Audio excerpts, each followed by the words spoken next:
안녕하십니까. JTBC 저녁 뉴스입니다.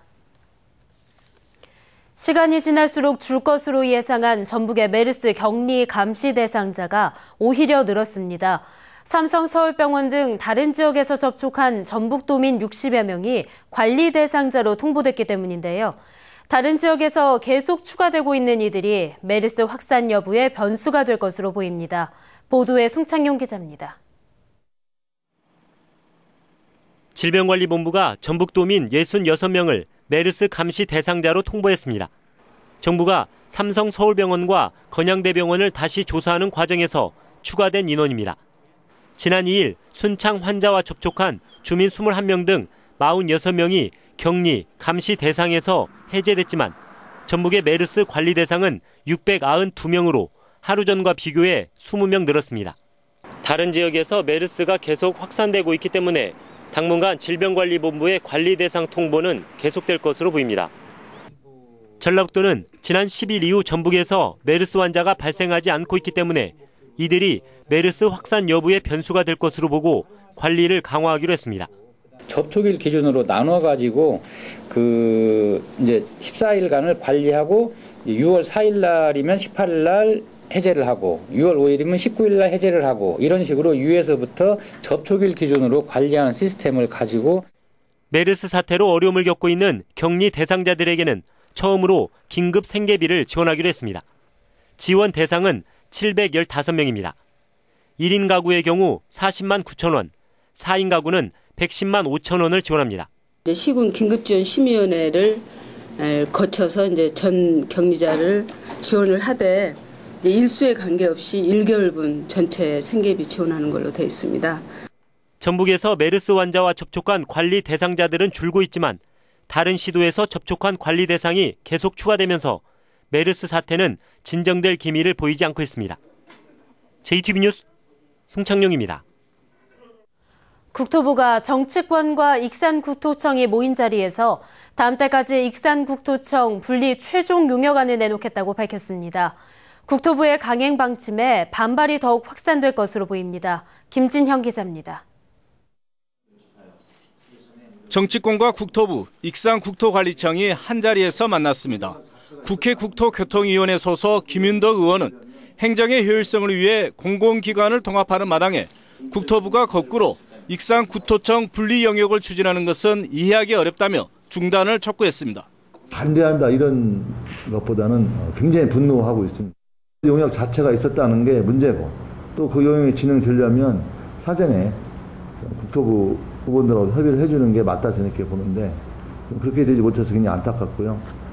국토부는 예정대로 다음 달까지 최종 영역안을 내놓겠다며 익산국토청 분리 입장을 분명히 했습니다. 내부적인 의견도 지금 한 달 넘게 계속 수렴하고 있는 거고요. 그래서 구체적인 노드맵 짜서 의견 수렴 듣고 이제 잘 발표하는 계획을 하고 있습니다. 국토부의 익산국토청 분리 강행에 주민 반발도 더욱 확산되고 있습니다. 익산의 80여 개 시민사회단체와 전라 지역 이통장들은 성명서를 내고 익산국토청 분리 방침의 백지화를 요구했습니다. 공공기관이 87.5%가 광주 전남에 편중되어 있는 현실에서 분리하는 현재 전북 도민의 크나큰 상심과 절망감을 안겨주고 있다. 국토부가 익산국토청 분리 입장을 굽히지 않고 있어 전라북도는 물론 지역 정치권, 나아가 전북 도민들의 강력한 대응이 요구되고 있습니다. JTBC 뉴스 김진형입니다. 완주의 청소년 수련시설을 다녀온 학생들이 집단 식중독 증상을 보인다는 소식 전해드렸는데요. 보건기관의 검사 결과 식중독균이 원인으로 밝혀졌습니다. 학생들의 가건물에서는 법정 전염병인 장출혈성 대장균도 나왔습니다. 조창현 기자입니다. 한 해 7만 명의 학생들이 이용하는 완주의 한 청소년 수련시설입니다. 이달 초 이 수련시설을 다녀간 학생 70여 명이 설사와 복통 증세를 보였습니다. 보건기관의 검사 결과 원인은 식중독균으로 밝혀졌습니다. 지하수를 정수해 학생들이 먹는 음용수에서 병원성 대장균이 검출됐습니다. 이상적으로 좋다는 것이 여기서 발생된다는 건 우리는 또 생각지도 못했어요. 분명히 정수기 회사하고도 뭔가 책임 한계를 묻고 들어가야 식중독 증상을 보인 학생들의 가건물에서는 장출혈성 대장균이 검출됐습니다. 장출혈성 대장균은 1군 법정 전염병으로 치명적인 독소를 지니고 있습니다. 증상이 심한 학생들은 아직까지 입원 치료를 받고 있습니다. 특가 증상이 있어가지고 제가 병원 치료를 받았었고요. 균이 나왔다고 해가지고 그 학생들은 지금 현재 치료를 받고 있는 중입니다. 학교를 나오는 애들도 있고 입원 치료 중인 애들도 있고 지금 그렇습니다. 장출혈성 대장균은 6월에서 9월에 많이 발생하며 오염된 식품과 식수 등을 통해 감염됩니다. 물 관리가 굉장히 중요합니다. 정수기 같은 경우는 많이 쓰다가 또 안 쓰다가 이런 경우가 있기 때문에 그럴 경우에는 특히 관리를 잘 해야 됩니다. 그래서 안 쓰는 경우가 있으면 잘 필터링을 하고 나서 그리고 나서 쓰는 것이 또 중요할 수가 있겠습니다. 허가권자인 완주군은 식중독 균이 검출된 해당 시설에 대해 과태료와 시설 개선 명령, 운영 중단 등의 행정처분을 내릴 계획입니다. JTB 뉴스 조창인입니다.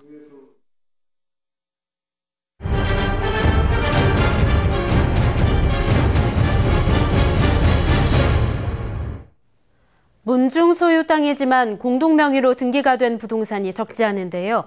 서류상 소유주가 모두 사망하면서 도로공사로 땅을 수용당하고도 보상금을 받지 못하는 일이 벌어지고 있습니다. 민원 현장 하원호 기자입니다. 신재생에너지 산업단지 진입로 공사를 하는 곳입니다. 이곳은 제주고시 문중 땅으로 1930년대 18명의 이름으로 등기가 이뤄졌습니다. 2년 전 부안군은 보상 협의를 위해 소유주를 찾았지만 소유주 18명은 모두 숨진 뒤였습니다. 부안군은 일단 토지를 수용한 뒤 보상금 12억 원을 법원에 공탁했습니다. 저희는 알겠습니다. 법적 등기인한테 저희는 보상을 해야 하는데 법적으로 소유주가 없어가지고 저희가 어쩔 수 있냐 토지수용 통해서 공탁을 하게 된 거죠. 하지만 제주고시 문중은 아직도 보상금을 받지 못하고 있습니다. 보상금을 받으려면 이 18명의 후손을 모두 찾아 동의를 구해야 하는데 사실상 불가능하기 때문입니다. 남자만 해당되는 게 아니라 여자 시집간 여자의 후손들까지 전부 다 챙겨야 합니다. 그러다 보면 수천 명이 드는데 이분들을 갖다가 전국 어디서 사는지 모르고. 이런 문제를 해결하기 위해서는 부동산 특별조치법이 필요하지만 이 법은 지난 2006년 한시적으로 시행된 뒤 폐기됐습니다. 최근 발의된 특별법 역시 2년째 국회에 계류 중입니다. 서류가 미비됐다 해서 이거를 보상을 못 한다고 하면은 우리로서는 어떻게 할 도리가 없으니 어떤 특별한 조치법을 하든지 어떻게 되었든 간에 우리 문종 종원들이 피해는 없이 할 거 아닙니까? 공탁된 보상금은 10년 이내에 찾아가지 않으면 국고로 귀속됩니다. 공익사업으로 땅을 내준 개인이나 단체가 복잡한 소송을 통하지 않고 보상금을 받을 수 있도록 적절한 법적 조치가 필요해 보입니다. JTB 뉴스 하원호입니다.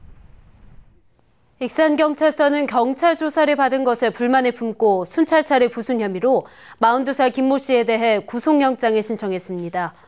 김 씨는 지난 15일 지인의 현관문을 부순 혐의로 조사를 받은 것에 불만을 품고 술에 취한 채 익산경찰서 중앙지구대를 찾아가 골프채로 순찰차를 여러 차례 내려친 혐의입니다. 날씨입니다. 전북은 오늘 전주 등 일부 지역에 최고 20mm가 넘는 소나기가 내렸습니다. 밤 늦게까지 요란한 소나기가 오는 곳이 있는 만큼 주의가 필요합니다. 내일은 가끔 구름이 많겠습니다. 아침 최저 기온은 16도에서 19도, 낮 최고 기온은 29도에서 31도가 예상됩니다. 해상에는 짙은 안개가 끼는 곳이 많겠습니다. 전주기상대는 이번 주말에 약한 비 소식이 있을 것으로 내다봤습니다. JTB 저녁 뉴스를 마칩니다. 시청해주신 여러분 고맙습니다.